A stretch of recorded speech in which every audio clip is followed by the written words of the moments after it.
What the f?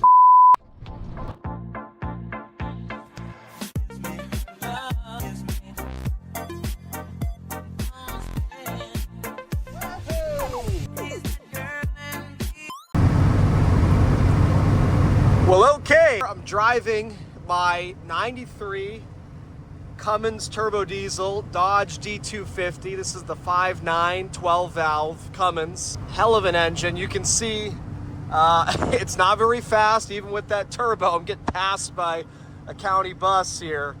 I do have the cruise set, and you kind of have to with this thing when you're doing highway speeds, or else you're just, you're in it the whole time on the accelerator to keep it, around 70 miles an hour. But this truck, some of you are probably saying, what is this truck? When the hell did you buy this truck? This truck I bought over 2 years ago. No, about 2 years ago. I bought this truck, I think it was August or September of 2022. I bought this truck at an estate sale, and I wasn't even looking for it. I pull into this estate sale. I'd seen the sign. Again, not something I knew about ahead of time. And I see this Dodge truck sitting in the driveway. And first I figured, okay, it's probably just a gasser. But then right away on the fender, I saw the Cummins turbo diesel badges, and it had a for sale sign in the window. And I saw the for sale sign had the price at $2,000. And I'm like, wow, that's really cheap for a Cummins. It doesn't matter how bad the body is. I mean, you're really, at that price, you're buying the engine. And then I saw the miles were, at that time, 80,000 miles. And the more I looked at the truck, the more I realized, okay, it didn't look this bad then, but, it was not much better. But I looked at the truck and said, all right, it's just a little bit, got that Florida patina from sitting out in the sun, never being garaged. But I got inside the truck. I said, wow, the interior is basically immaculate. This definitely looks like an 80,000 mile truck. Opened the hood. Engine bay super tidy, no leaks, everything checked out in the mileage. So I went and talked to the daughter of the deceased who was selling all this stuff, and she told me that, yeah, this is a 80,000 mile truck. My parents have had it for years. They used to use it they had a slide-in camper. We're just selling it. I have no use for it. And she told me I could fire it up. It had a brand new battery at the time. I'll switch the camera here so we're not just, although the view is beautiful, just, oop, I hit my, I thought something happened. I hit my cruise control off by accident, which does work, and my speedometer does not work. The odometer does work. It's a super common issue with Chrysler products of this era. I ended up buying this truck that day for $1,000 because the seller told me that there was an issue with the brakes, couldn't be driven. But I did start it up, it fired right up, ran super well, AC was ice cold. I know a lot of you guys think, well, $2,000 was already cheap, why didn't you just pay that? Sent her best offer.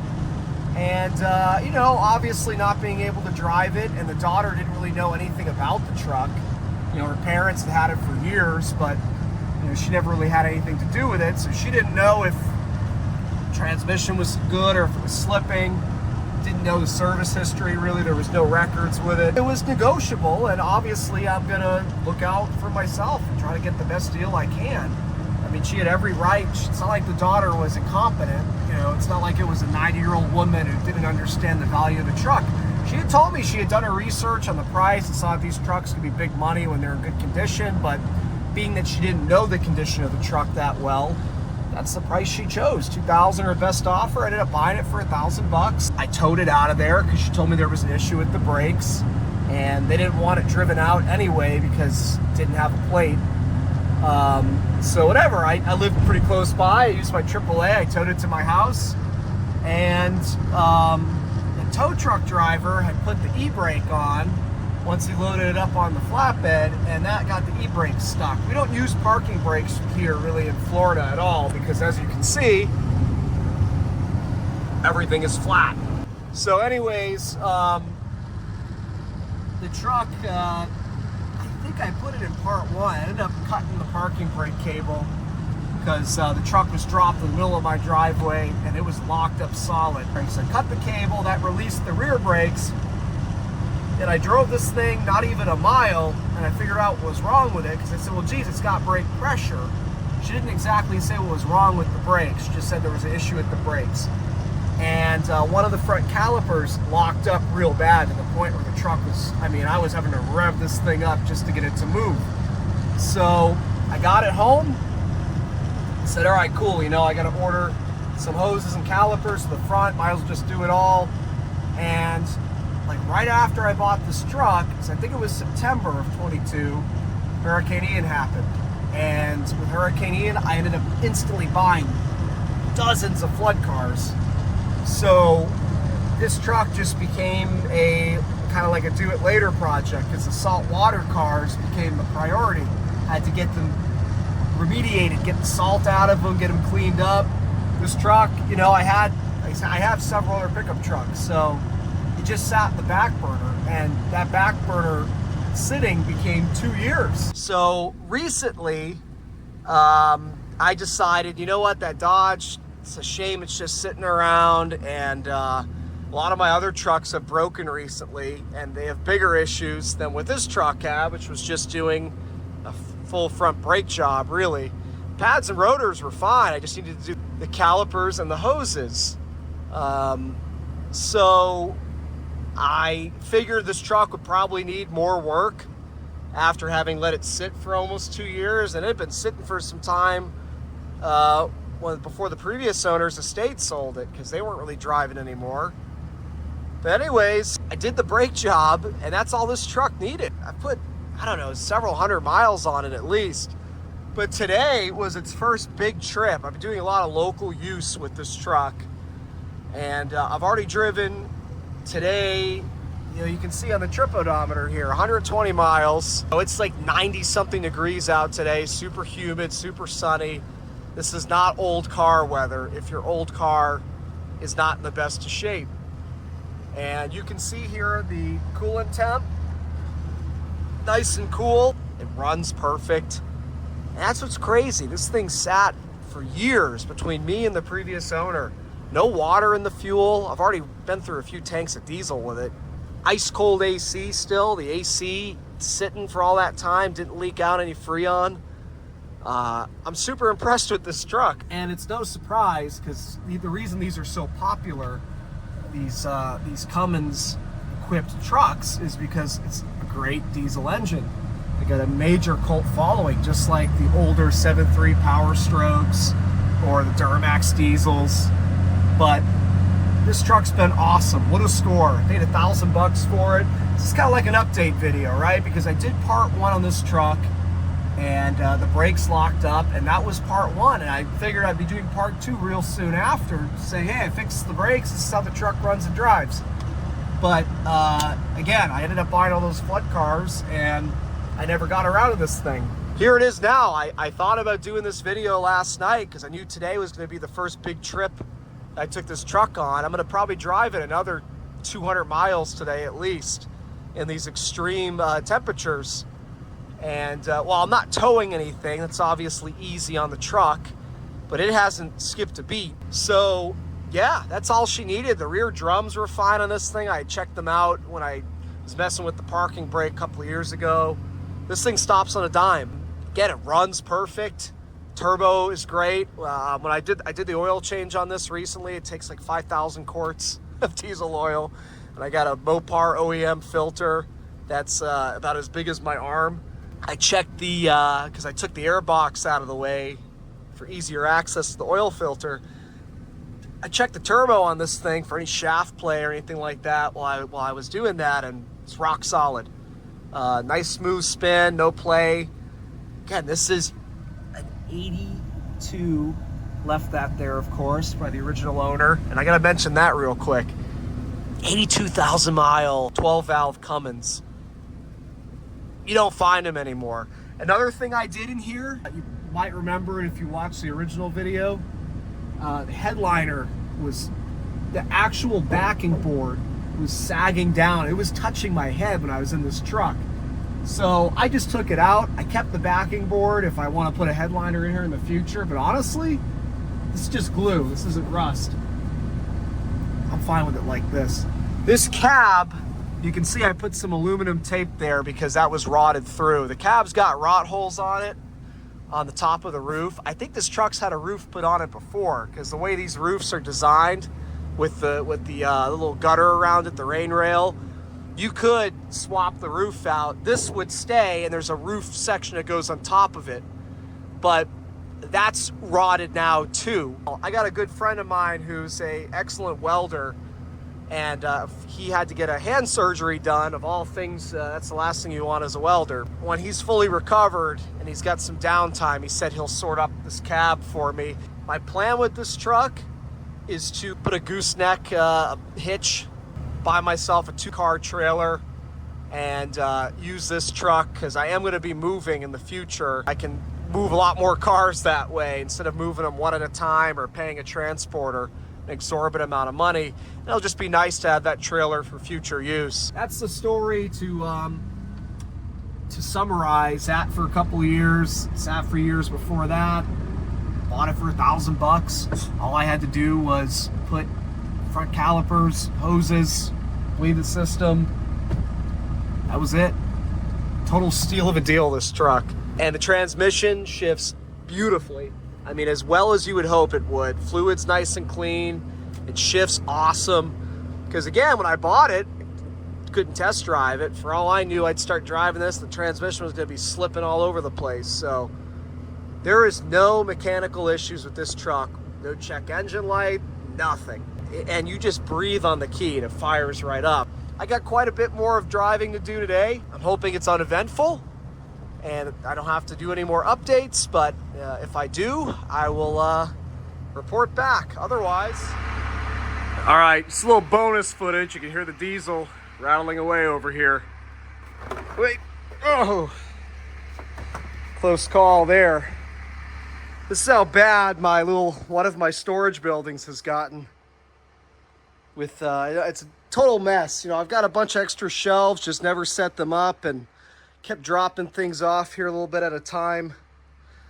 And you can see there's basically barely any room to walk in here anymore. All this stuff just dropped off. Some of that stuff right there. Nick, that's your door.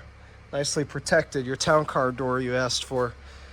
One last look at all the special cars of mine that are in project stages. All right, folks, quick closeout here on this video. I still gotta drive home a couple hours. Assuming it's uneventful, this will be the end of the video. So I just wanted to give you a quick walk around of the exterior of this truck in case you forgot from the first part of this almost 2 years ago. And a few things I'd done to it. Not much. Like I said, all I did was the front brake work. I'll show you. By the way, this truck had new tires on it when I bought it. And obviously, they're still like new. And they're a good, strong tire for heavy weight.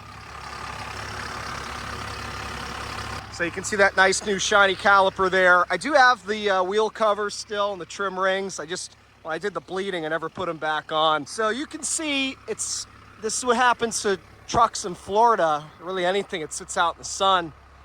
Eventually you lose the clear, then you lose the paint, then everything rusts. And there was a rust hole here. I love this aluminum tape. This stuff never comes off. Doesn't matter, rain, pressure washer, whatever. It stays on and it stays watertight. As long as you put a big overlap, like the hole is here. I go all the way up to there, the water doesn't get in. So hole there, hole here. That's why I put the tape. And you can see where I also sprayed some rust converter where it was just starting to get a little too thin, the metal. I didn't want it to rust. I mean, she's not a looker, but she's a worker. That's what's important. Actually, this over here is starting to pop through now. I'll have to put some tape there, but so this side's a lot better. Like I said, you notice how the seams are so broken? I feel like this roof was replaced at some point because it's really, if you look here, see how rotted this is? And yet, it's not rotted here. So to me, that tells me that roof's been changed before. This truck's had paint work and Bondo work before, so it's plausible. Got a nice bed liner with this toolbox as well. Came with it, super useful. Although I may end up switching that to another truck of mine. The other side opens, this side doesn't, because I like having the long bed fully usable. So here, you can see the filler work on this door. When I got this truck, you'd open this door and get hung up on the fender. I forget what I did exactly, but I got in here with a crowbar and stuff, because obviously the fender's junk. You can see it's rotted down here too. But the frame on this,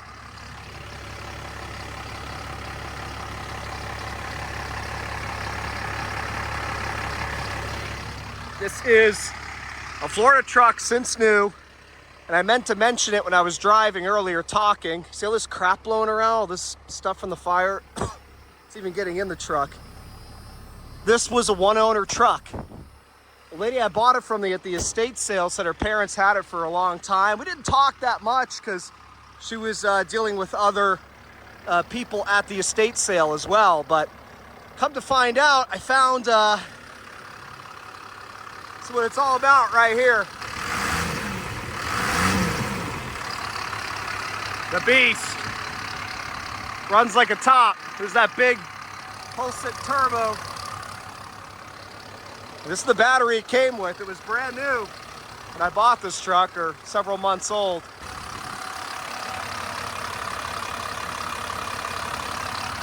You can see not a lot of horsepower, plenty of torque. So this truck, when I was getting it ready to when I put the registration in it, I finally put a plate on it recently when I got this back on the road. I found the original window sticker, bill of sale, everything on this truck. And the family I bought it from, they bought this new. It was the same address of the house that I bought this from. So this was a one-owner truck. And they bought it brand new in cash. They traded in a Volvo. So with their trade-in, they owed $24,300. They bought this thing brand new. It was cool that all this stuff was still in here. I don't think the window sticker was in here, but that original sales receipt was, and the books and everything like that. But anyways, I just wanted to show you guys a quick walk around the outside, tell you the couple little things I did. And today I really scored. You can see back here, that's a Vic unit from an 88 Riata. I also got the digital dash from the same car, and the tape deck, which has a rebuilt sticker on it. A couple other little odds and ends. We'll get into her a little bit. I kind of have to get out here and merge.